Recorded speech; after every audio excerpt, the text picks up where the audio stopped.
ready for another lesson?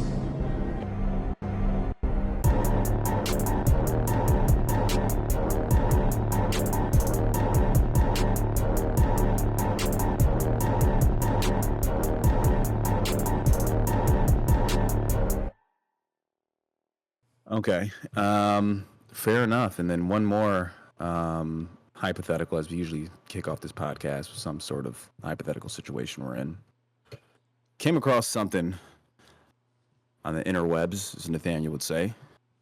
And it was either or. You can't unalive yourself either, right? So you have to make a decision. You have to fight every dog that you come across, right? Okay. Or 75% of all birds you come across try to attack you. Birds. Ah, bro, that's a lot of birds. I have to fight every dog that I come across. I'm just going Or to run into a lot 75% smaller random birds than I am dogs. I was gonna say there are going to be more birds. Yeah, and I live with a dog. Yeah. It's just Okay, yeah. Living with one can do that for sure. It's like Family Guy and the chicken. Yeah. Every time they see each other, right. they just beat the shit out of each other. And like I run into 2 German Shepherds and I'm toast. Like I can run into 50 pigeons and I'll probably be all right. Yeah, but like 50 pigeons? I don't think so. That's the thing. I don't think so. I guess I was 75% of 50 is what? Okay, like let me rephrase that. I was 35 or something 35. like that. Something like that. I was 37 and a half. Yeah. So we'll say 37 pigeons coming at you. But okay, all trying to claw your eyes out. See, I was thinking consecutively. I did not think about if I came across them in a group, like Yeah. Or you come across a group of like geese. a flock. Yeah, A flock of birds, dude. Yeah, man, they're flocking this I don't know. way. I think I may have to take my chances with the dogs, fellas. I feel like I just come across less dogs. But you're gonna go into a big dog. Like the first cop you go Okay. across is you're fucked. Oh man. I yeah, say like, more.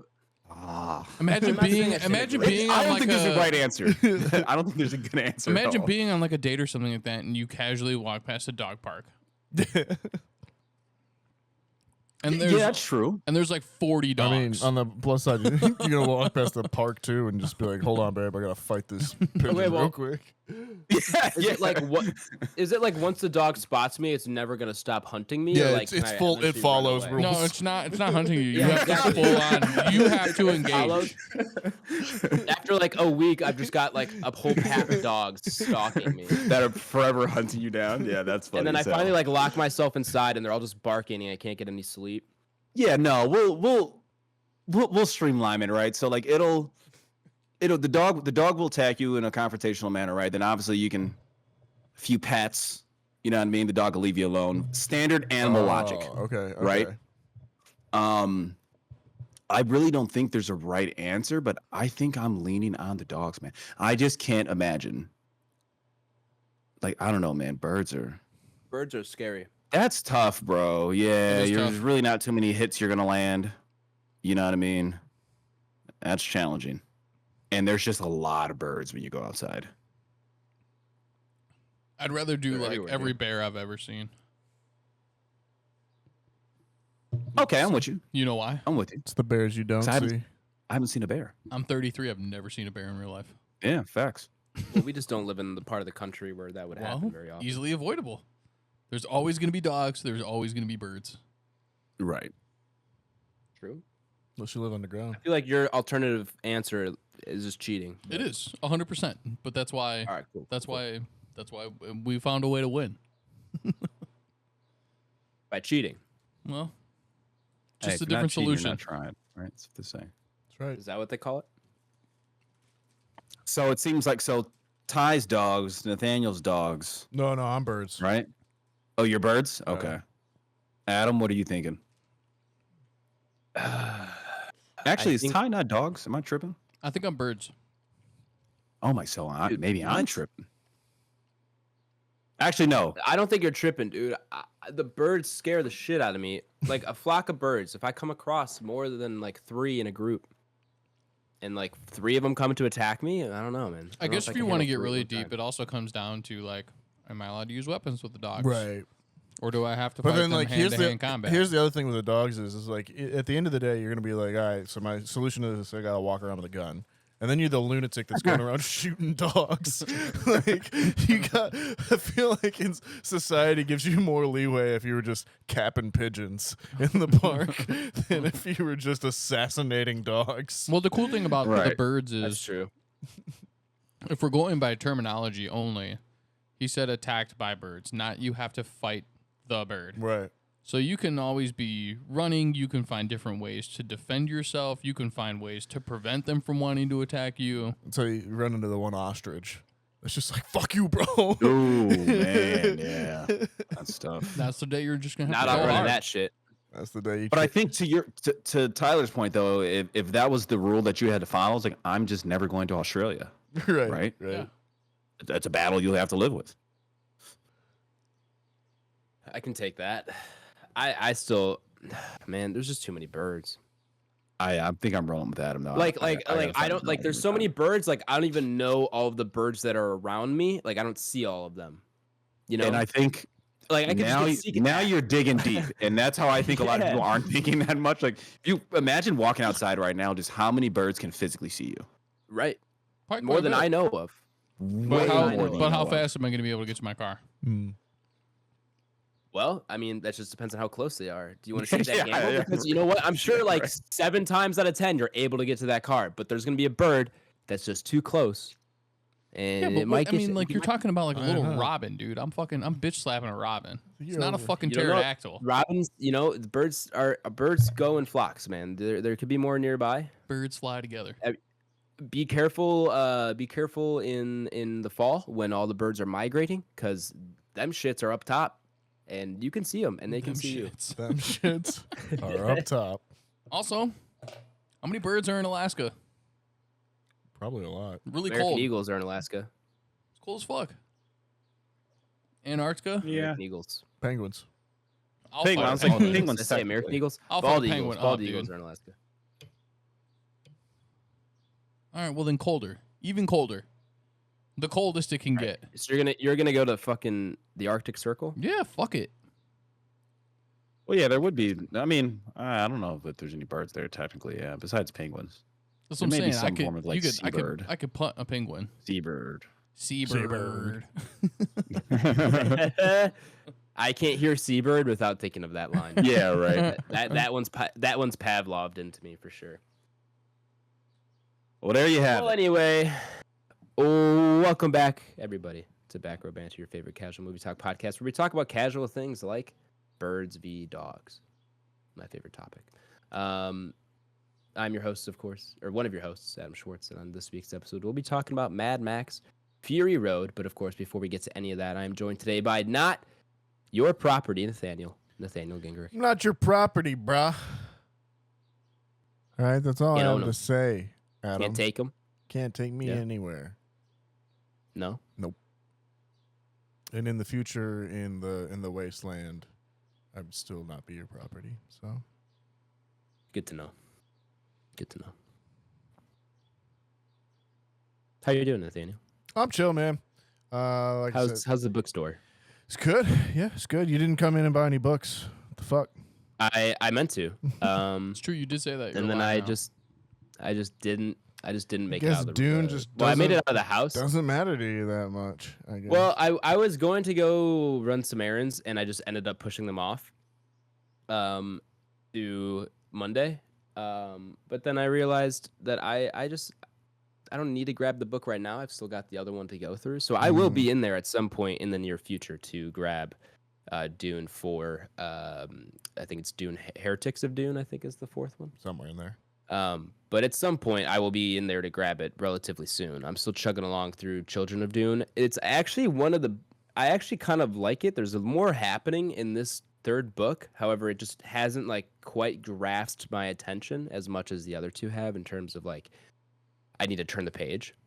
But there's more going on in this one, so I do like this book 3. You're supposed to turn the page when it beeps. I don't have a lot of books that beep at me. Am I doing something wrong? Mm. Why Dune tomorrow what you can Dune today? There's that too. Have you thought about that? Maybe put that on a bumper sticker. Well, I did Dune on I think it was Saturday night. I Dune 2'd. You shit. Well, I did that. Did that at some point on Saturday. I don't know if it was Saturday night. But Dune 2 did watch that over the weekend. What a great movie. Good on you. Still fantastic. Yeah. I thought I was just gonna put it on to go to sleep. Stayed up for like 2 hours. Couldn't fall asleep. That was your Had my first attention. mistake, putting on Dune 2 to go to sleep. It's a I know, man. It's just too tough riveting. task. Yeah, I know. Especially Got a if it was second my one, had first to stay time up. watching it at home. I'm probably you're locked. toast. Yeah. Yeah. I was a little locked, yeah. But I just really I got the DVD on Thursday or sometime last week. I don't remember when I got it exactly. Yeah. But I got the DVD and I was just like, I just need to crack it open and I just need to play this DVD. I'm lucky. I was nervous. My Xbox played it just fine. So I was like, I hope this works because it's kind of 50-50 on the Xbox whether it'll work on my TV or not. But worked this time, so I'm thankful. Hell yeah.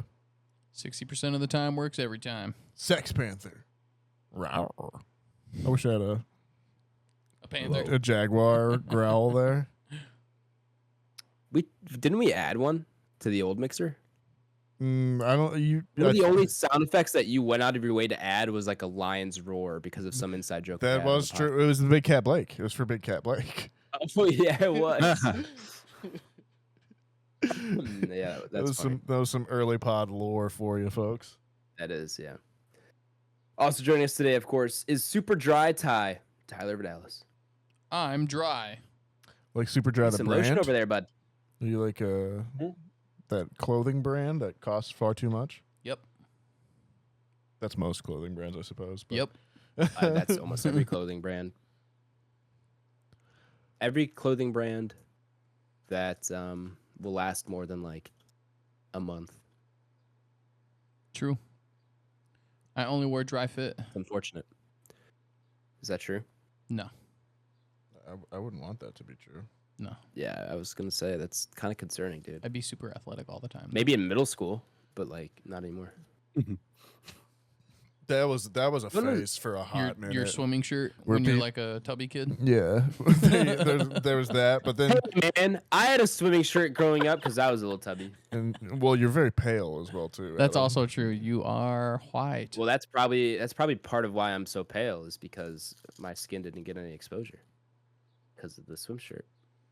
Okay, sure. Okay.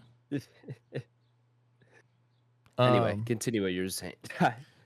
there was a time when like really tight Under Armours were like very popular for a minute. I wore them all the time, Oh, but it yeah. was for football. Oh yeah, I mean there For was sure. that, but It was like, like practice. sports. but there's Sure. like it was probably like 6th or 7th grade when like everyone started like the boys started lifting weights to play football and stuff, and then they're like, I gotta wear my cutoff Under Armours everywhere. Oh, see, I now." only had long sleeves. Well, I guess that would be more of a thing here Yeah. than Arizona was definitely. Yeah, cut I the never sleeves wore off. them for like when it was too hot. I never got into like I can't remember if it was like the warm gears for the warm or the hot gear or the cold gears. for the cold. Yeah, they It- definitely made that confusing. I don't know if didn't it's they? flipped or Yeah. when you're supposed to buy it. So I only For sure, really for sure. wore the stuff that was out during the winter, which typically were long sleeves. Yeah, I remember when Under Armour first like hit the market, and it was like, what? Yeah. It was the bee's knees. Clothes have been revolutionized. Sure have. Technology. I love technology. But I'm good. I am I'm good. I'm chilling and I'm dry. Dry as fuck.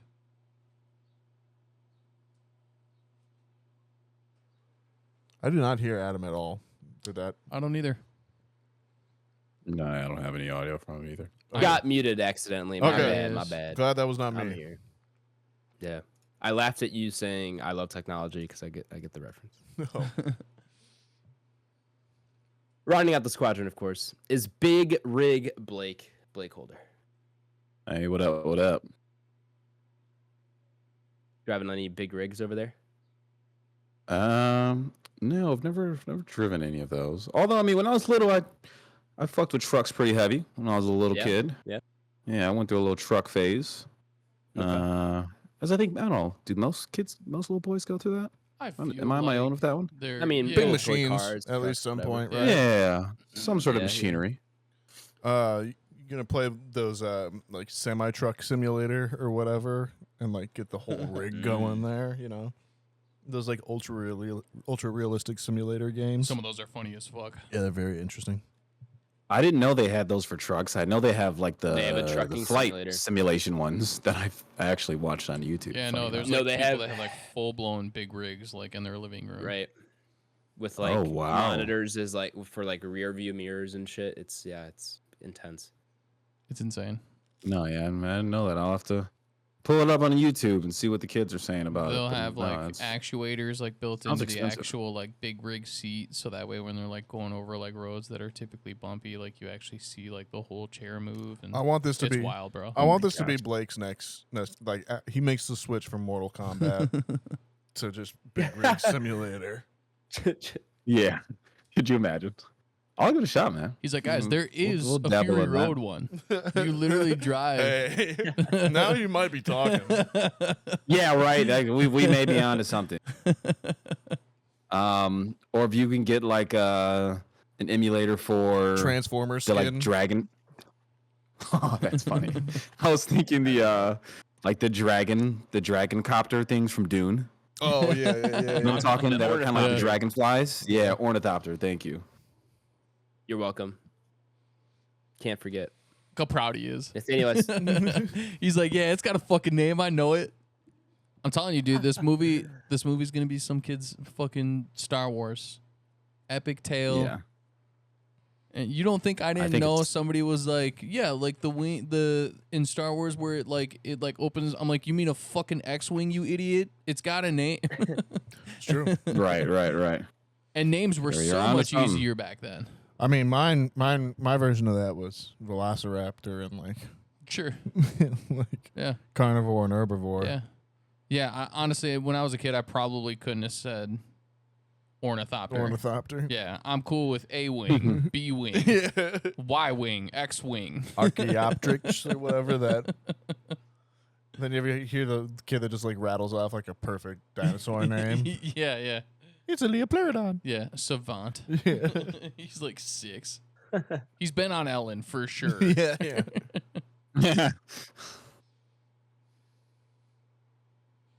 all right, fellas. Well, let's get into the main review segment here.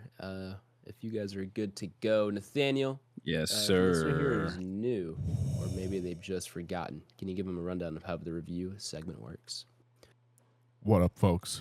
If you're new, or perhaps you've just forgotten, the way the review segment works here on Back Row Banter is it is split into 2 sections.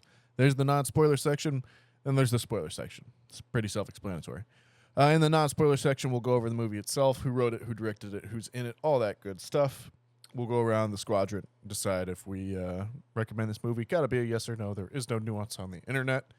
And yeah, from then on, it'll be spoiler time. If you don't have anything spoiled for you, go ahead and check out, but check back in where we mark it in the show notes and see where we rank this up on our spoiler, or not our spoiler list, our entropy list. Yep, our spoiler list. Nope, our spoiler list. You got it. Yeah, our spoiler list, ranking all the best spoilers. And then Yeah, our exactly. entropy list, which is our big list of everything we've watched on the podcast ranked. With that being said, Adam, do you want to ride victorious on the Fury Road? I would love to. This, of course, is Mad Max Fury Road, released in the year 2015, fellas. How old we feeling? Meh. Oh yeah. Young. Young? So young. Fair enough. Rated R with a runtime of 2 hours. 2 hours flat.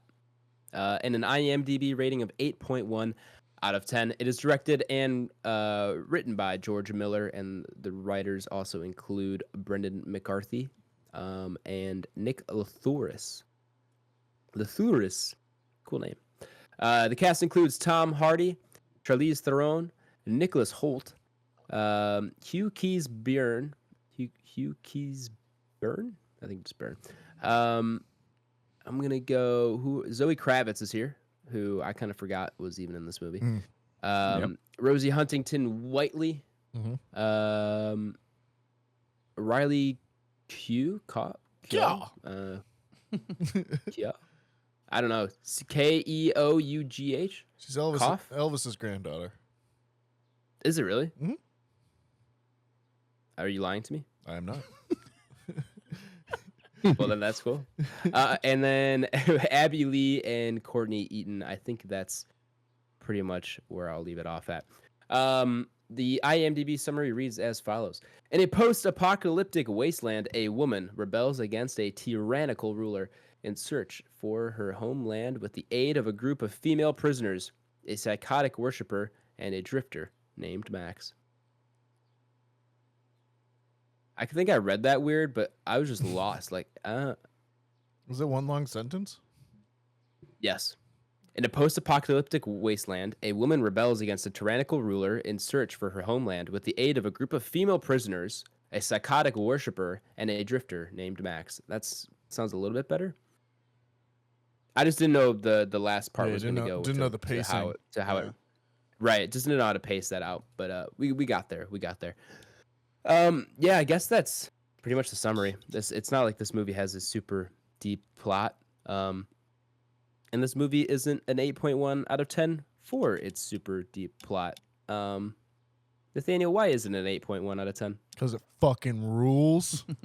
If Mm, you thought about that, Adam, maybe. do you Care to worship elaborate, though? at the shrine of V8 and drink guzzling and bullet farms? D12, that's a fast one. That's true. I honestly thought you said B12, like the vitamin. Vitamin B12. Anyways, Mad Max Fury Road rules because it just does. I don't know what to tell you. I mean, this is.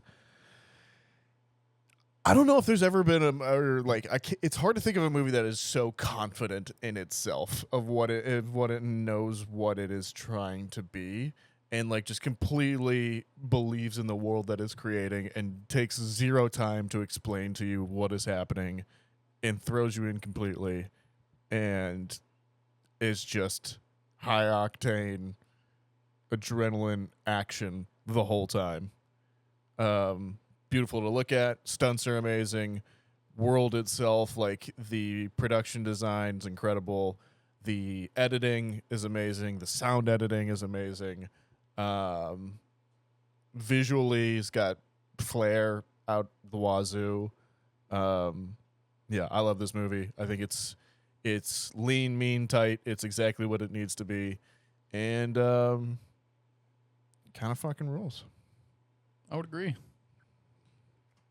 To put in perspective, I remember this coming out in 2015. I remember hearing about it in early 2013. At that point, I hadn't seen any Mad Max movies. And I just kind of knew I think we all have kind of like a little bit of an idea of what it is, like a spiky cars, desert, Thunderdome, Gotta love the Thunderdome. Yep, exactly. And so hearing about this and then seeing it and like seeing the early trailers, I think I remember even just being kind of like, oh, I don't know. Like it was kind of in that era where they were just starting to kind of reboot everything. And you were just kind of like, and I feel like, what was it? RoboCop. Reboot RoboCop had like just come out or something like that. That had been okay. And then I remember the first trailer I think came out and I saw the flame tornado and the guys on the giant poles that were like getting Polecats. Yeah, they're getting swung back and forth. And I was just like, holy crap. And then I went and saw it, and I saw it that day, went home I saw it by myself. Cried. Yeah. Cried in tears. Saw it by myself, packed theater, but then drove back to college that day and was like, I need all of you to come see this movie. I'm going to see it again. This thing's fucking Same day? insane. Same day. Nice. Same day. I went at That's like cool. 11 o'clock, and I went again at like 9 o'clock. That's good. So yeah, it was that much of an affecting thing for me. I think I think for me, like in comparison to like a lot of other stuff, like where this stands out is that it is just this. It is a movie. Like it's not based off a book. It's not based Sure. off of like an IP or something like that, or a comic or anything. It literally just is this dude's imagination, and like there's something more. Like because books obviously have their basis in words and literary, is the building blocks of how the story is told. This being like not based off that, it allows it to breathe more visually, I feel like, and be that much more stylized. Sure. And I just love it. Just some of the imagery in this is just an all-timer. Characters are great. I feel like it flies in the face of so many like story conventions in terms of like 3-act structure and like how long a chase is supposed to be, and just like your main character says 50 lines through the whole movie practically, but it's just we're watching it here in the background with the sound off, and like you know what's happening. You don't have to 100%. necessarily exactly have dialogue going the whole time. It's just the whole thing chef's kiss. Well, it is also one of those movies that isn't really known for having a lot of dialogue. Right, exactly. Yeah. So yeah, I think for me this was a huge important movie for me. This was one where I was just like felt so transported by it, felt so enthralled with it, and sticks out in my mind as a singular and unique, and I'll be going to bat for this one, I think, for a long time. And like just when I look back at like the 2010s and just like movies in general and like theater going experiences that I remember going to see Gravity in 2013 and like coming out of there and feeling like I was like happy to be on solid ground again. I remember going to see Mad Max in theaters and seeing it twice in the same day, and like walking out and feel like I had just been inhaling gasoline fumes for 4 hours. And I remember seeing Chromium. yeah, exactly. And I remember seeing Green Room and coming out and being happy like that I was on solid ground again. And then like I saw a normal person outside the theater and was just like, oh, thank God there are real people here still. So this will always like I think stay with me, and big recommend for me. Go see this movie. Very excited for Furiosa. Yeah, I guess I'll go ahead and follow Nathaniel up. Big advocate of this film, right? This is one I also remember catching in theaters in real time, which was one of those you had to be there moments, right, to actually capitalize on it. 100%. So this was crazy, a ton of build up. I remember going into it similar to Nathaniel, where I didn't see any of the original Mad Max films, and I mean, quite frankly, I haven't seen any of them now to this date either, which I should go back and watch. So I kind of went in relatively blind, not really knowing what to expect. I had an idea from like teaser trailers and marketing, but ultimately I got what's the runtime on this guy? 2 and change. 2 flat. They said 2 flat. 2 flat. Perfect. I got a 2-hour. Like, this is what I want Fast and the Furious to be, almost. Like, you know what I mean? I got a 2-hour like balls to the walls, dude, like it's like a weird drag race across the desert. It's almost this movie's so fucking weird. It's almost like a 2-hour pirate movie as well too. Like if you imagine them as like ships rather than like big vehicles, that kind of thing. Like it's like Master and Commander, Pirates of the Caribbean in some parts as well too. Like it's so cool. It's so cool to me. Yeah, this film can fit in so many different categories, right? But I mean, overall, it's a gut punch when it comes to action. The cinematography is great.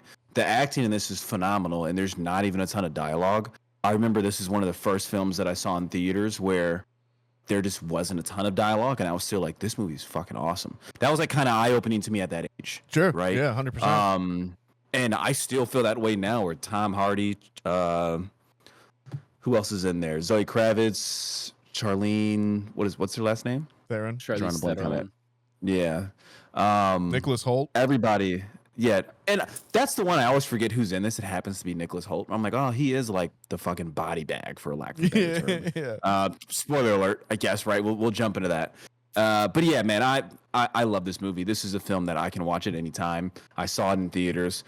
I've seen it at least probably every other year since then. The last time I watched it, I actually caught my log on Letterboxd was March. It was March 29th, 2022. Okay. So about 2 years to the day ago. And yeah, man, I like this film a lot. I can watch it all day. I can talk about it all day. I hate myself for not capitalizing and watching this edition, which I still have yet to see to this day. Oh, and I know that came out a few years back. Yeah. The one that's in black and white, or basically it's in like negative almost. Yeah.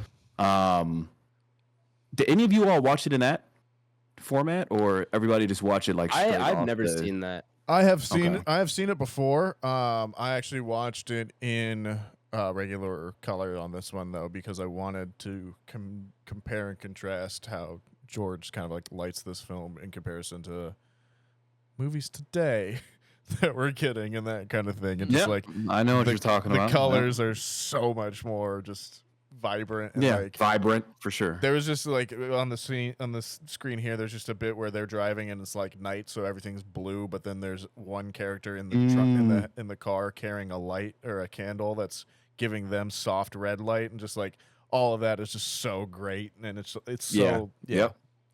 it's great Yeah. stuff. I'm with you, man. So yeah, we'll deep dive it, but yeah, I'm with you through and through. Love the film. Cinematography's great. Acting's great. Pacing is fucking awesome. It doesn't even feel like it's 2 hours. It flies by. And yeah, I'm invested every time I turn this thing on. As soon as it starts, I'm like right back in the world, and I'm like, all right, let's do it. So that's my take. Highly recommend. Pass it on to whoever wants to go next.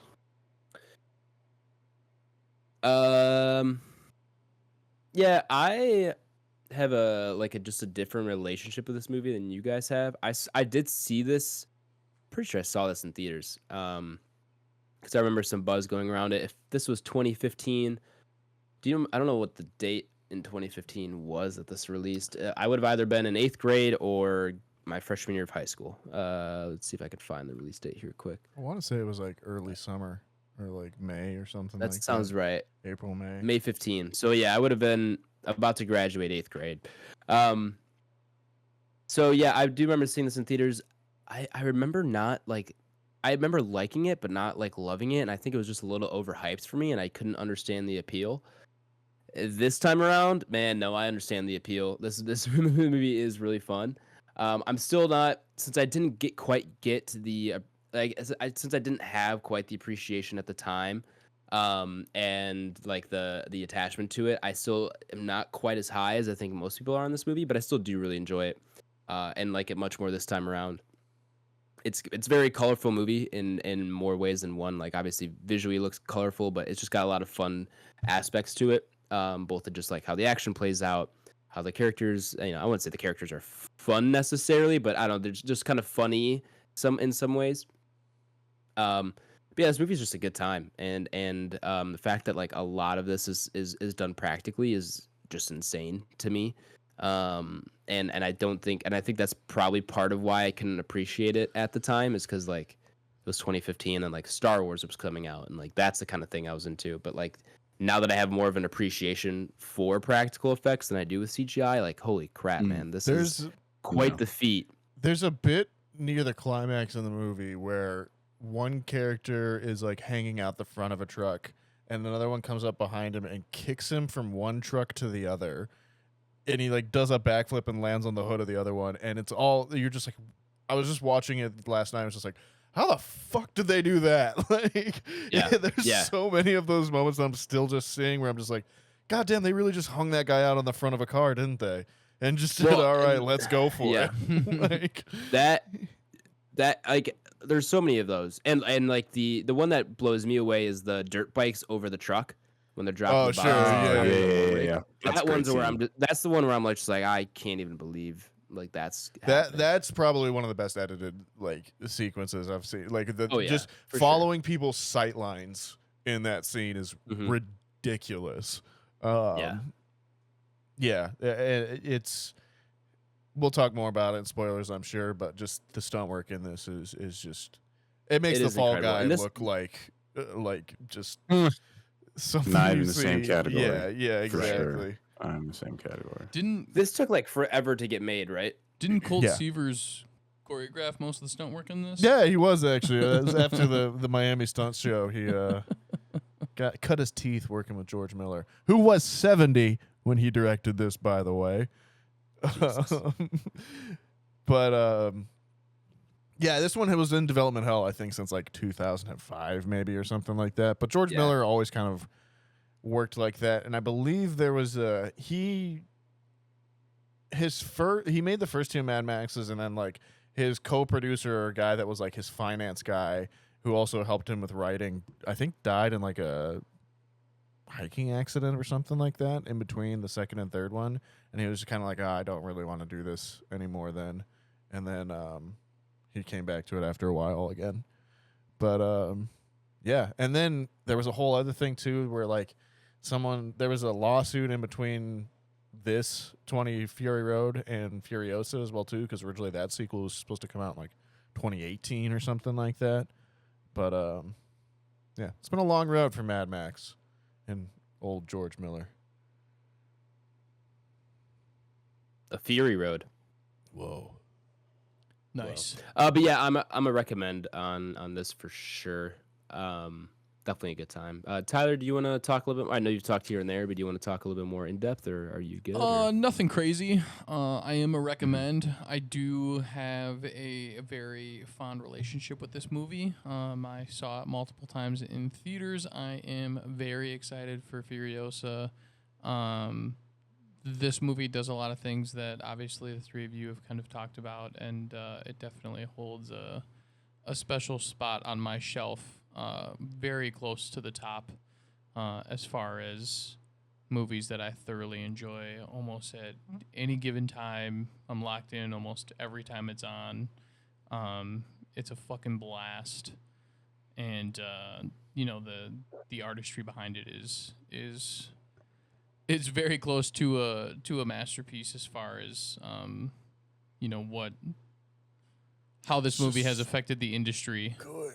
And the things that you get because this movie did things, and from a film aspect and like just overall shots, and this movie revolutionized a lot of things that we're seeing today. It just like hits that spot though as well too, where like if it was made in 2024, there'd be like a bunch of people that'd be like, oh, it's so cool. Furiosa doesn't, she doesn't have an arm. And that makes her like bold and strong and like, isn't that crazy that she can overcome this? And it's just like, nah, she's just fucking awesome. Yeah. And like, like it does all these things of the majority of the cast in this is actually female. Like if you break it down on like all of that kind of stuff. Finally. And like, it's all these things that like people say you can't do or can't make like good movies of. And it's just like, George Miller's just like, no, you fucking can. Like, watch me. Like, I don't know. It's just for me. It's this perfect encapsulation of like, again, just almost a guy working within the limits of what he's got, and just trying to like. It's that old school. I'm gonna try and make something that no one else has seen before, or make something different that no one else has seen before, or do this thing. I have a camera. I can make something completely different, and I'm not here to just make something that's gonna double the amount of money we put into it, kind of thing, Why is night always black? You know right, what I mean? yeah, exactly. Yeah. It should be, it can be crazy and blue and like, what can I do to still get the same effect? Yeah, why change the game? Why should people don't be addicted to water? We know that doesn't make sense. All those people would be dead, but it's crazy. Like, it's just cool. I don't know. It's awesome. I'm in. I am old. I have seen the old ones. Sure. And yeah, they're obviously a little bit more of a acquired taste. Especially going into it now. Back in the day, if you watch them, as a kid or when they first came out as an adult, obviously a little bit of a different relationship. They would just look quaint now in some ways, Yeah, they would be very campy nowadays, by a lot of standards, and so yeah. But yeah, it's there's still they're still fun. They still do something for you that you don't think they're gonna do. They were a little bit more on like the horror-esque kind of. Well, yeah, I mean George Miller got his start as he was a medical doctor. Yeah, he was an ER doctor. I know that's dope though. That's how he that's in the first ones. That's why he's like, I know what injuries look like and that kind of thing, and that's how they were able body to gore. Yeah, do more special effects and that kind of thing as well. Yeah, the older ones you get a lot of dark tunnels with like bright colors that are like underlighting, kind of like your typical I'm telling a ghost story kind of feel. For sure. And it really kind of gives you the catacombs kind of like feel when you're actually in there. Yeah. You don't get to see a ton of that in this, but it's a different storyline too. Yeah, it's almost, and it's more like, it's not this big wasteland. It looks just like a highway in Australia, but it's just, but everyone's still got the spike cars and things like that. Yeah. And like everyone's in a biker gang that, you know, wears ears as necklaces or something. Yeah. 100%. But yeah, they definitely, you know, they'll leave you wanting a little bit more. For sure. Because it scratches that itch that, you know, you get when you get into a universe that maybe you haven't experienced before. Well, it's just like the Mad Max aesthetic has just become its own genre to itself, right? Like you could just say Mad Max style and someone knows exactly what you're talking about, and that's, you know, that's impressive. Yeah, it's become its own thing. It's made its own lane. But I said I didn't want to talk about in depth, and here we are talking in depth. So we can just go into spoilers. Yeah, I think it's a recommend all the way around. around. Yeah, it's definitely a recommend all the way around. So if you've not seen Mad Max Fury Road, do not want it spoiled for you. Go check that episode description where I've left a timestamp you can jump to where you'll be taken to the movie or to the ranking of the movie up upon our Entropy list. Nathaniel, spoiler time. Engine noise.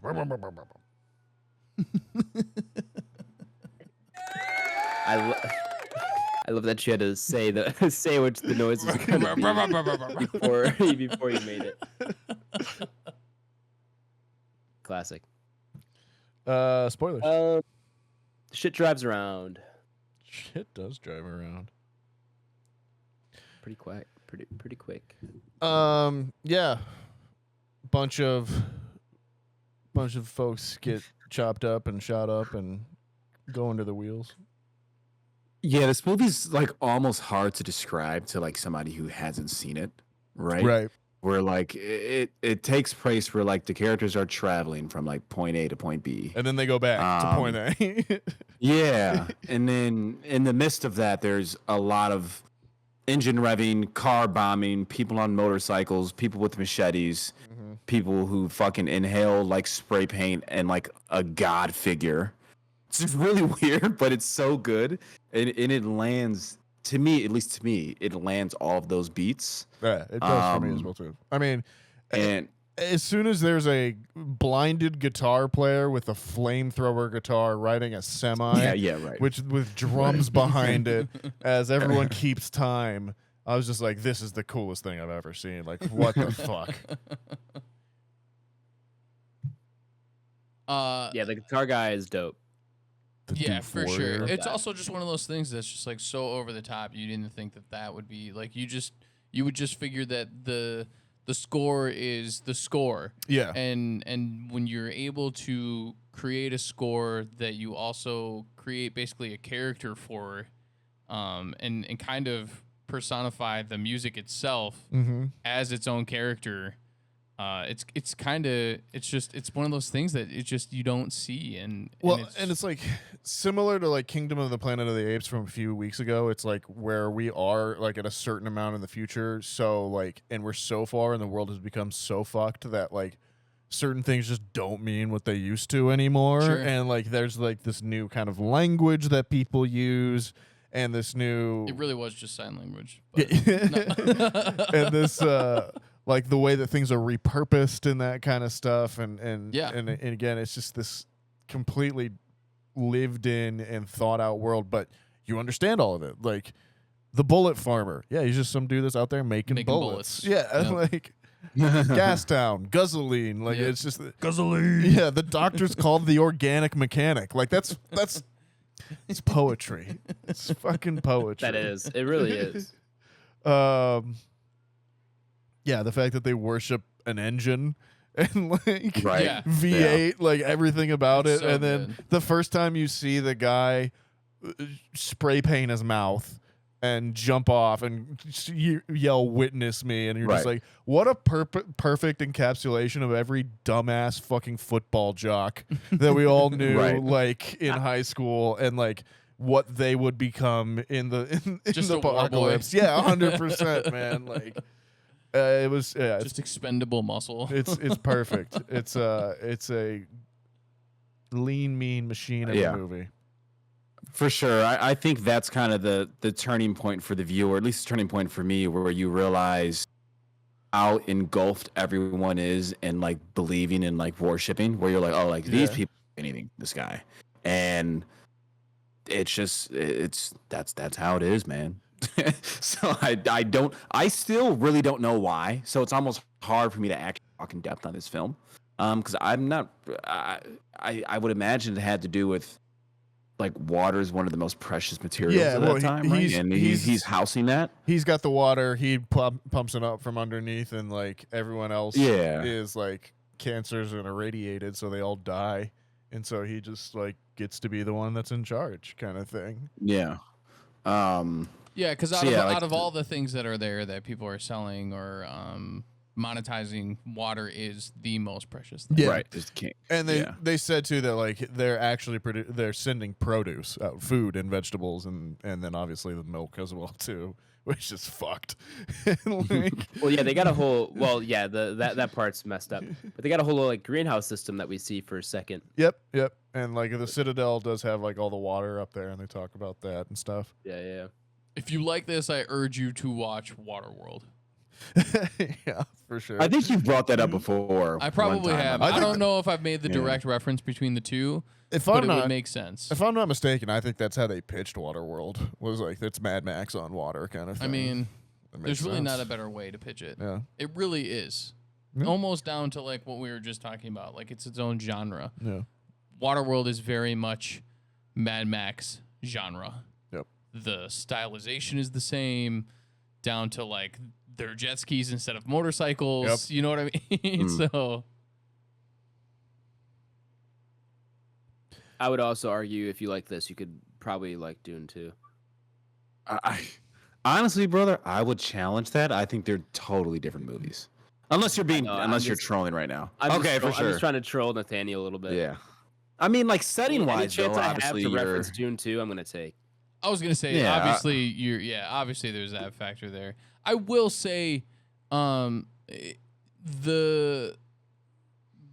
shot on Harkonnen with the negative Sure. camera. Oh, Yeah. Oh, yeah, sure. for sure. This On Gady Prime. this movie did things to make you question what certain daytimes look like, or times of the day look like. You know, like I said, Oh, what like, a day! What a lovely day!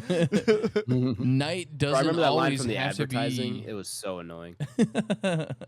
Night doesn't always have to be dark or black. Like Right. you, Valid. and you know, like when it's a clear night out, you've seen that hint of blue Yep.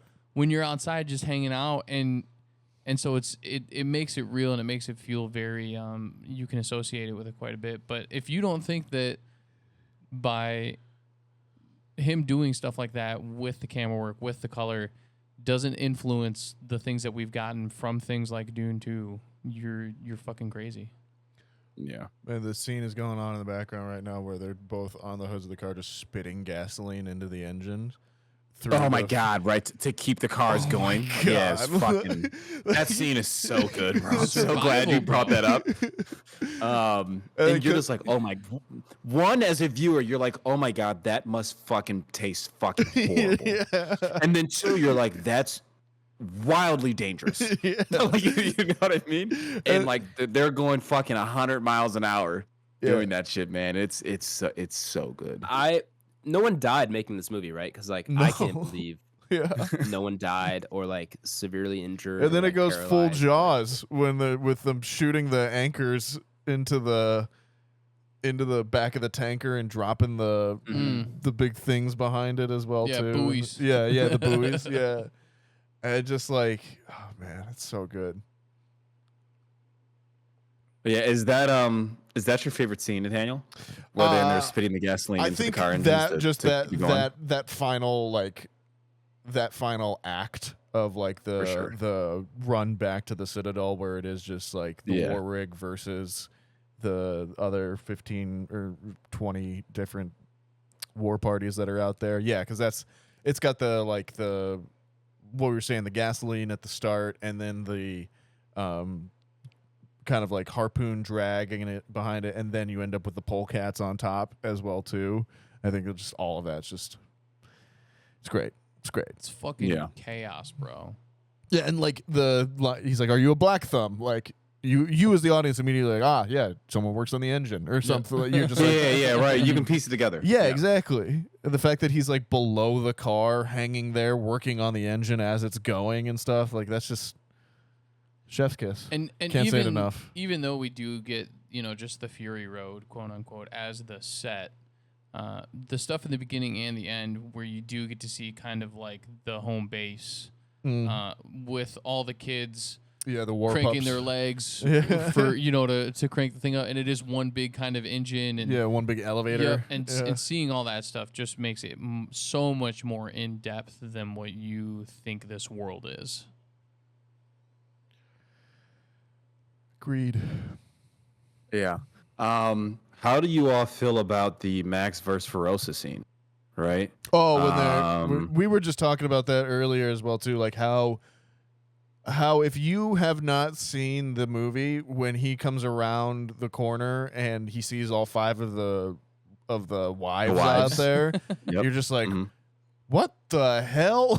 Yeah. What kind of movie is this? Yeah, right. You got a guy who's chained. He almost has like the Silence of the Lambs like mask on. He's got a fucking human body bag chained to him. Yep. With a blood IV, and then there's like 5 women standing there. This is Yeah, and where's this going? in linen You know? bikinis. Yeah, right. Yeah. Yeah. And then like that great, just the way that whole thing, that sequence is also amazing, and just That's the way probably my favorite scene. the way it's shot, where like you as the viewer are focused on one of the wives like trying to get the chain off, and then Furiosa comes running up out of the corner of the viewer's eye as well too, and you kind of catch her at the same time that Max does. It's so good. Just spears him. Yeah, it's great. Swinging those bolt cutters around. Again, like it's edited so well in terms of just where they are in the scene. You know where everyone is, like how they're all scrambling to try and grab the gun, and then it's so good. Yeah, I mean, there's even lead up to that too, because prior to that, right, where Max is requesting the wife to kind of cut that chain with him between him and Nicholas Holt's character. He's holding the shotgun, but I think as us as the viewer, we already know that shotgun doesn't work, or it's like it's not loaded. And then like once they start fighting, you almost kind of forget that. Yeah, and then you see Furiosa pick the gun up, and you're like, oh, but then you're like, oh, wait a minute, it's not, it doesn't work, it's not loaded. And you can even see her reaction, like where she pulls the trigger and nothing happens, and she's just she's like, you can see just a lot of facial expressions. Yeah. She's like, you almost feel like she's mad she like fell for the trick kind of thing. Yep, like, for sure. Yep. Yeah, there's a ton of great face acting and reation shots in this. Oh, so because there's not a ton of dialogue, as we said earlier. As we said. Or the dialogue's not really, it's not moving the plot along. It's more so just small nuances between characters. I feel like most of the things that's moving, right. Most things that's moving the plot along is like body language and facial expressions, and then literally the fucking scene of them being in vehicles the entire time, and going from point A to point B. Yeah, I think so. What are y'all's thoughts on the like all women tribe that they end up finding as like Furiosa's lost tribe? So I don't think that's like where I was expecting them to go. And then when they show up there, I'm just like, I don't know. That's just like another good piece of world building where it's like you don't really get answers as to like why these ladies are here, what happened to them, why is it only like there's only like 4 or 5 of them left, and like I don't know. But then like you don't really need answers. You kind of just like, oh yeah, we're on the team together now, and then I don't know. You kind of feel attached to those characters pretty quickly just because of how they treat the characters we already know, and like I don't know. What are you guys' just thoughts on like that being where they end up? I guess from my perspective, that's so, and maybe I'm viewing the film completely wrong. That's so irrelevant to me in the grand scheme of this film. I almost don't really care. Right? Like that's just almost just a byproduct of them ending the film or having some sort of character arc for Furiosa, opposed to my actual investment and enjoyment. Yeah, I mean, I think like maybe kind of what Blake's also getting at a little bit too is that like it feels like another completely not realistic, because that's not the word I'm looking for, but completely believable element of the world that we are in. Sure. Yeah. It's just like this world is so insane that like whatever you tell me someone is doing, like I'll probably believe you. But yeah, I can imagine there's a group of motorcycle chicks out there that are like, we're better together than anyone else. Like, fuck this. We're going to find our way to survive as well, too. And so I always found it, I always found it cool. I think they do a really good job of like humanizing them and like kind of understanding where they're coming from, particularly where there's like that little scene with the one wife who's like, oh, you guys are just out here to kill everyone and whoever like wrongs you as well too. And she's like, no, I mean, look, I have this bag of seeds that I take with me wherever I go, and I try and hope that, this is my little Pandora's box of hope that like I carry with me, and I hope that the world is going to right itself and that kind of thing as well too. But I'm not going to deny the reality out here in the wasteland, which is it's kill or be killed, man. Like you gotta survive as well too. So I think they do a really good job of introducing them, like as far as a late addition to the story goes. I think they do a good job of like introducing them and like why they are there and why they end up trusting them.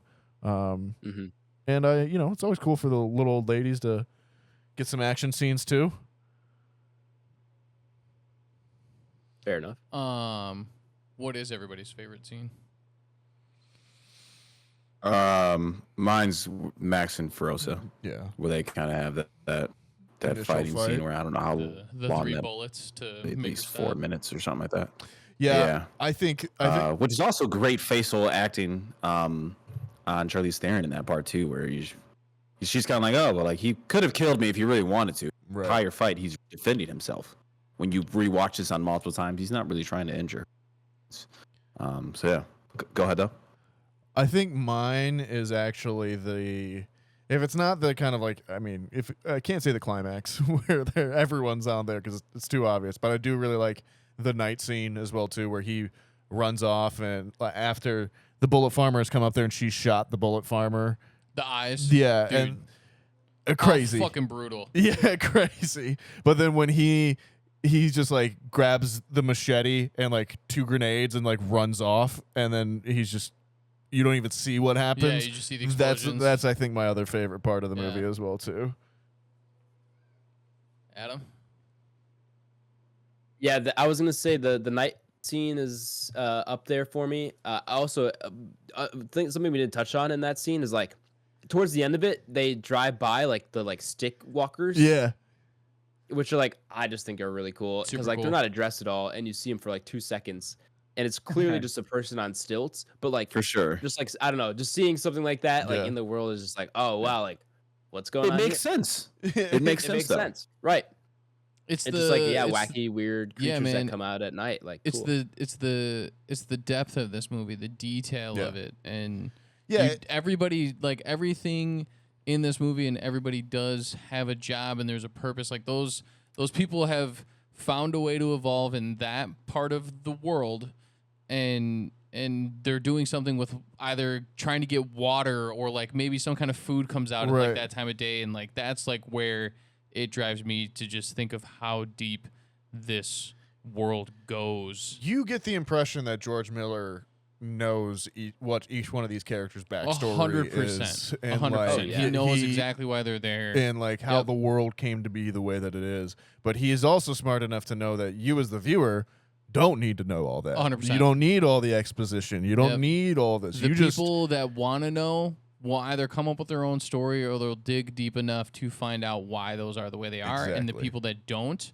will just leave it as is like, dude, that's cool as fuck. I don't know what they're Yeah. doing there, but that's cool as fuck. exactly. Yeah, it is really well done in that aspect. Now, watching this, what are your guys' excitement levels for Furiosa, a Mad Max Saga, or what is it, Mad Max? Cautiously Yeah, I'm optimistic. Whatever. Yeah, I'm invested. I don't know if it'll be as good as this film, though, right? I kind of got to be a little realistic to myself. Some would call me Yeah, but what if it is? pessimistic. Yeah, then that's fucking awesome. You know what I mean? Then I'm like, I'm totally good with that. But yeah, Right. I feel like I got to temper my expectations hard. a little bit. It does have the I feel. think it'll be good though. It does have the feel of a movie where like it just kind of all worked out as well too, kind of thing. You know, like one of those apocalypse nows. Like we don't know how the hell this came together in the end, or Jaws, but it did, kind of thing. Yeah. I could agree with that. The unfortunate thing about making a movie this good is if you are going to follow it up with something, you better bring the motherfucking heat. Yeah, It's hard to make those T2s of the world, the Two Towers, The Dune 2s, the Dune Part 2s. It's Empire fucking, Strikes Back. It's fucking hard, dude. But I'm excited. I hope they do it. But you know, I think I'm on Blake's page. I'm very excited. It's probably been a long time since I've been excited about a movie, other than like Dune 2, probably just because of the background and like the relationship I have with this movie. But yeah, I'm hopefully optimistic for sure. Yeah, the cast looks great between casting Anya Taylor-Joy as Furiosa. Chris Hemsworth looks like he's having the time of his life in this role. Yep. From like the small teasers and trailers I've seen. So yeah, man, I think it'll be good. I think it'll be very similar to this. I think probably won't be a ton of dialogue, perhaps maybe a little more, but I'm thinking we're going action shot to shot to action shot to shot to shot. And that's what people want to see. It's true. A little more CGI in this next one, it seems, which is a little disappointing, but I'm sure there'll still be a good mix of practical in there to make it feel a little bit better. But I don't know if do you guys think we'll ever get anything as close to this in terms of practical effects, like I'm not saying it's 100% practical in this movie. It's certainly not. But like, do you think we'll get anything like this close again with like this much action? Yeah, I'm sure at some point we will. Yeah. And again, I mean, I think there's those movies out there too, like The Raids or something like that. Those, you know, maybe not big budget the way that we're used to, but there's definitely those ones out there that are like, they're limited by what they can do and what they have, and so they'll make the physical stunts happen because that's their best shot at getting something done like that, you know? True. Yeah.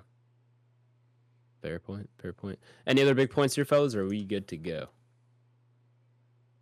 I believe I'm ready. Yeah, I think I'm ready too. we're I good. think, like I said, check out Waterworld if this kind of vibe interests you. It's definitely not going to be as good as this, but it's an interesting story to tell people if you have watched that movie.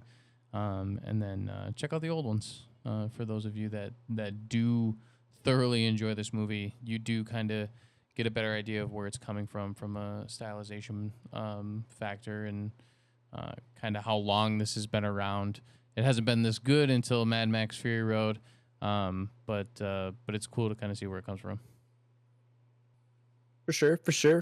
Well, then, with all that being said, welcome back, listeners who skipped over the spoiler segment of the podcast. We're going to go ahead and throw Mad Max Fury Road up upon the Entropy list. For those of you who do not know, the Entropy list is Back Row Banter's official list of all the movies we have reviewed, regardless of genre, regardless of anything else, all on one fantastic list.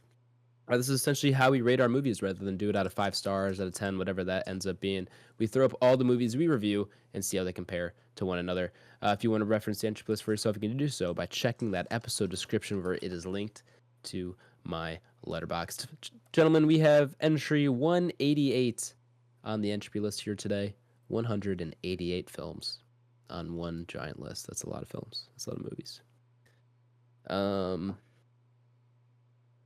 right. I don't even know what to like gauge this against. Usually try to find that kind of barometer. I think I know where I'm going. All right. Well, you say where you think you know where you're going. I don't know.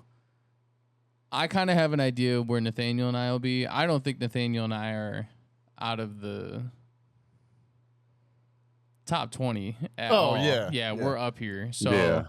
so I don't think Adam is probably going to be somewhere in there. I think Adam's probably going to be somewhere towards like the 20s and 30s, and I think Blake is going to be maybe just as high, maybe a little bit lower than where we're at, but Yeah. Yeah, I'm ripping 13 right off the bat. Oh my god. nice. Below Alien and above So, like, Your for Name. context, right? That's me putting above Blade Runner 2049, Hard. which means a ton to me. Very hard. Putting it above Ex Machina, my favorite Alex Garland film. Putting it above 9 Days, right, which was my favorite new love film that we saw in real time, right, outside of Doom Right, 2. right, So right. that's not, it's not easy for me to say, but yeah, I've watched this film like every 2 years. It's awesome. We've rambled about it for long enough, but yeah, I'm cutting straight past the bullshit, fellas. Alien was the cap, though. Seeing Alien at 12 was like, Yeah. I don't know if I can do that one. You want to go? No, go ahead. I'm deciding on whether or not your choice is going to sway my choice. Well, boys, thought about it long and hard. I watched it again last night. I'm watching it again right now. I'm watching it again right now. And I to, think he's gonna say what I think he's gonna say what I think he's gonna say. to what Blake's point, like this is one that I probably come back to every year or two. And again, having that theater experience that was so primal to me of like I gotta go see this Sure. again immediately afterwards. And again, going back to the fact that it's not based on an IP, it's not based on another book, it's truly an original film. Going number 1. Mad Max Fury Road. Oh my Number 1. I can respect it. You know, have it's a to. You have to. Like, yeah. I can respect When I it. think of like other movies, like again, Django's up there, like Pan's Labyrinth would be up Sure. there as well too. First time seeing it, like The Shining, that's one that like without a doubt, and like any day of the week we could have those on there. Those could go toe to toe with it. Like I can't believe we don't have Jaws on here as well too, right? Like we've never done that. No. Facts. So yeah, I mean, for me, I know with this being the group as well too, there's going to be other voting out of it. It's not going to be there, but for me, with the way the list is going, I want it number 1, Mad Max Fury Road. I feel it. I can respect it. I can too. I can tell you I'm in between Nathaniel and Blake. Blake. Okay. I was I have an idea of what originally- Ty's looking at. Where do you think I'm gonna be at? I'm struggling to know if you can put this above Jurassic Park at 8. I don't know if you. I don't know where you lie on that. I don't know. It would be Pan's Labyrinth. That's what I think your hurdle is. Be the hard cap. Yeah, so I think you're both kind of in the general area. I was originally I was thinking long and hard about Alien being my hard cap Sure. because Alien's fucking wild. Facts. Again, another one of those movies that is just so confidently For sure. imagined and conceptualized, Yeah. right? Yeah. Spider-Man was also pretty hard for me. That came out at us, very, very hot and heavy, Yeah. and it still holds up. And because it's animated, it's going to continue to hold up. And then I really like Halloween, but for some odd reason, Halloween just never really had like that super hard connection point for me. I still thoroughly enjoy it. I still think it changed the game, but it just never really like it. It's not like I have to have that up here on my list that high.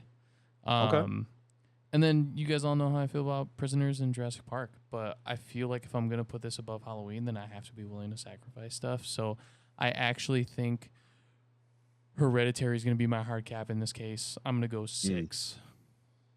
Okay. That's a good placement, man, because that's awfully close what I was kind of ballparking to myself, because I think you all know I'm not eyes on Jurassic Park. Yep. Where I wanted to have this leapfrog that, but then I think having the Alien across Alien's Spider-Verse tough, man. and Get Out Yeah. was challenging. Yeah. But Yeah, I respect it, man. So Adam, what are we thinking? 35, Fucking 36? 72? Yeah, where you Yeah, at, bud? right. Come on, come on, All right, Johnny fellas. All right, Raincloud. fellas. Where's La La for- Land? This is For probably shits and giggles here, though, This when I is- pulled up Adam's page on Letterboxd to get to this entry list so I can see the full listing, I saw his ranking for Mad Max Fury Road. Oh, Now, boy. granted, or not his ranking, pardon me, His rating. his rating, correct, with the T. Wait, Granted, did I that could have been I don't even know dated. if I- That could have been dated, was right? gonna But I say, saw it, and I was immediately angry. Yeah, no, because I don't. That's fair. I don't think I re-logged it when I rewatched it. So that I original figured rating that is much. probably from my original feelings of the movie when I like created my Letterboxd account. Yeah. In whatever year it was, 2020. I gotcha. So I mean, I don't even know what did I probably rated like a 2 out of 5 or something like It that. was I it don't- was 2 stars. Oh Yeah, God. ladies and that sounds gentlemen. about right. Yeah, that was Yeah. fucking tough. Again, Well- hey, I own up to the fact that I was not high in this movie for a long time Yeah. until I just Fair. recently rewatched this. Well, So, yeah. La La Land's at 90 for Adam, so that's probably So a pretty hard 91. cap, right? I really don't know no. where Adam breaks this thing. See, that's the thing is I know now, but I'm conflicted here, fellas. So I think there's as we've discussed in previous podcasts, there's several factors that play into where a movie gets ranked on the entropy list, from personal enjoyment to first watches to filmmaking, actual filmmaking quality. You know, like the quality of the movie itself and how well made it is. and all that. Replay value.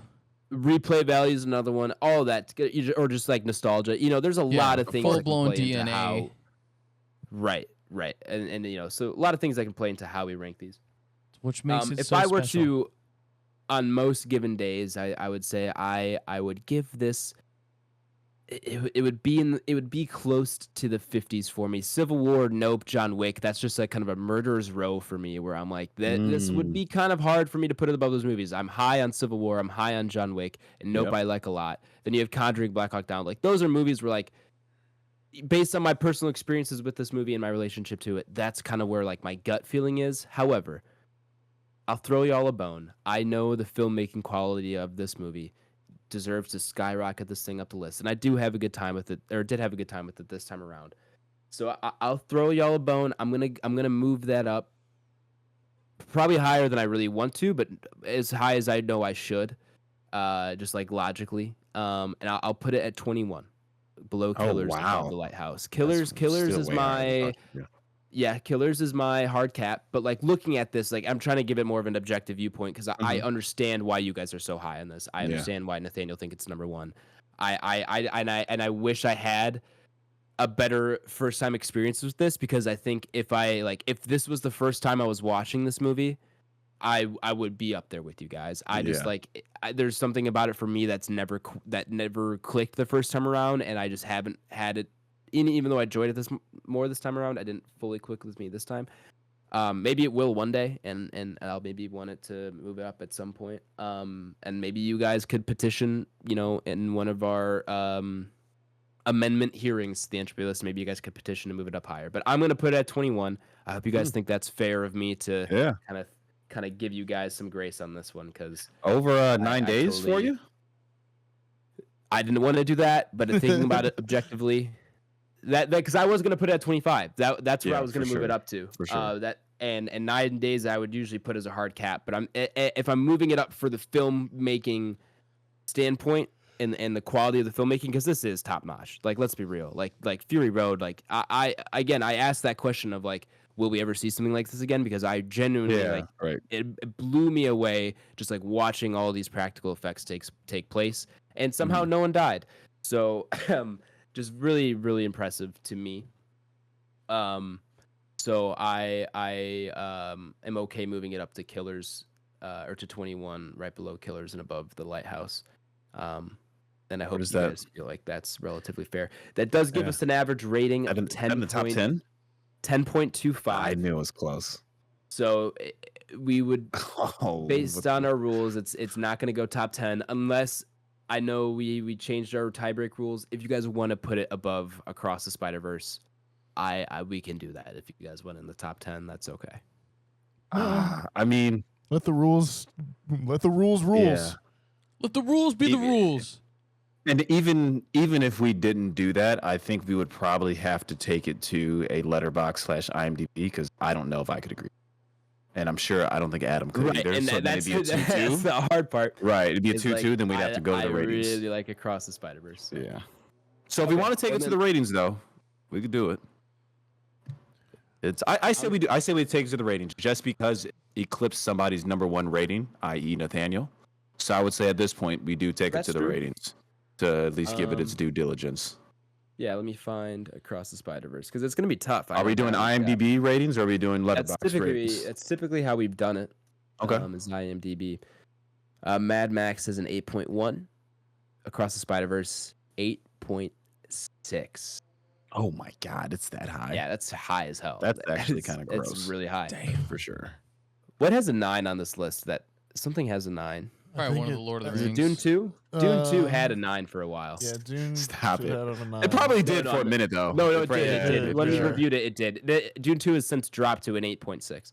Sure. But when we reviewed it, like release weekend or release the Yeah. first week it was out, it was at a 9. Well, I'll tell you what, fellas. I mean, every time we go, so I guess we're locking it at 11. Yeah, I which think is above Inception, which was also a very well made. right. That's now had 10 plus years of ratings, so it show its test of time. But the more we kind of just go through this list, you kind of start to see things that you feel like are being shorted. And I know we say that time and time again, but it's actually like mind blowing. It's like when Adam was going through his thought process of seeing like the murderer's row at like 50, 51, 52. Then I'm like scrolling up a little bit and I see Kill Bill at 44 is fucking. Yeah, I think It's that's true. an easy one. You It could is. I petition. do like that about For the list, sure. though. It definitely depends on when we're watching these and what we just watched Yeah, last week. yeah. And, Oh, yeah, and, recency there's, bias is a there's bitch, and like- what's already on the list. Like Yeah. it's pretty. Mhm. I thoroughly enjoy it. Also, Adam, to answer your question, the Lord of the Rings, The Fellowship of the Ring is an 8.9. Lord of the Rings, Two Towers is an 8.8. And Damn. Lord of the Rings: The Return of the King is a 9.0 off of 2 million okay. reviews. God. Holy crap! Yeah, Okay, that's like 20 years of viewing. In that. Is that that's got to be the highest respect joint that. on here, right? It's Uh, gotta be. 9. I don't think anything has above a 9. If it's not, it might be Inception. It was like a 9.1 or something like that. 'Cause you Inception gotta had an remember. 8.9 when we reviewed it. I remember. Okay, yeah, you gotta remember that was a the big only one other for a one while. I'm thinking of is Interstellar. Might have a really high. rating as Yeah, well. I could see that being up there. Inter- sure. Inception's at an 8.8 right now. The other one I think Interstellar- that's supposed to be super high is like Shawshank Redemption. I think might be like a 9.0. Interstellar is an 8.7. Shawshank that might, but we don't have it on the list. Right, for sure, right. But I can Yeah, that look would up be Shawshank that to would see. be the thing. Is that Shawshank Wow. is a 9.3. Yeah. Holy crap! yeah, that's what I thought. 2.9 million reviews. We have to get that on the short list. I've never seen that. Wow. You would like Shawshank. All right, well there it is, man. Another joint. Didn't eclipse the top 10 though. Just missed it. Just missed it. Just But again, missed it. hey, if y'all want to petition, I don't know if I would vote against it going in the top. 10 Yeah, somewhere. I think if You know, somebody but wants to use I their, don't feel their that's annual wrong. rating on that, they might be able to convince some folks. Yeah. Nathaniel, don't say I didn't ever do anything for you Mm-hmm. on the Yep. pod. This could have been buried in the 30s. Anyway, so we have Mad Max Fury Road slotted in at number 11. We'll have to see where Furiosa, a Mad Max Saga, ranks as well. I told you guys last week, well, off pod, not the listeners. I won't be recording next week. I don't think I'll be able to see this movie, Furiosa. I won't be able to see it soon. So you guys will have to record. Feel free to rank it on the episode without my ranking, but I will see it and I will give you guys a ranking at some point. I do want to keep us on track because I haven't counted out the numbers and how they work out, but like we're close to like our 4-year anniversary being also the 200 episode, and I want to keep us close to that. 'cause Yeah. I don't think we're gonna hit it. We're gonna be close, but like I just want to get as close as we can to that. So like maybe we could just do it all in one episode, maybe. Okie dokie. Which would be cool. to line up. Um, So, yeah, go check out Furiosa, a Mad Max Saga. I think that's what it's called. I don't remember. Something like that. It's one of those long Something like title that. movies. Yeah, a Mad Gasoline. Oh, Max Furiosa. Everybody knows what you're talking about. Gasoline. Cool. Go see that next week. Do we want to do quick what we're watching? It's getting a little late here. Yeah. I've got a lot of packing to do. So if you guys are cool, we can just head on out of here. Is that all right with you guys? Do whatever you want. Yeah. Do it. Cool. Well, that's gonna do it here, fellas, and listeners. Let's see what's next here on the podcast. Nathaniel, any 5-star reviews by chance? No 5-star reviews this week, but if you want to give us a 5-star review, you can do so in app on Apple Podcasts or Spotify. And if you give us a comment in there, we'll read it out. It's pretty cool. Yes, we will. While you're doing that, make sure you follow us on Twitter at Banter Row and Instagram at Back Row Banter Pod, and our YouTube is just Back Row Banter. Please go subscribe to us there, even if it's not your primary place of listening. I think that's it on show plugs. I'll plug myself this week. I don't usually go first here, but then I'll let someone else decide who goes last. You can find me on Twitter at H24 and on Letterboxd at H. I'll go to Tyler. Instagram, Letterboxd, and X, all Tyler Vidales, VIDALES, Blake. Letterboxd, BlakeHolder, Instagram, PSN, Xbox, Mr. Water Coolers. We'll pass it over to Nathaniel. You can find me on Twitter and Letterboxd and Skingrick on Instagram at NathanielG92. Sandpiper Taste, my other podcast. That's it, folks. Thanks for coming by. Thanks for stopping by. Be excellent to each other, and we'll be RB.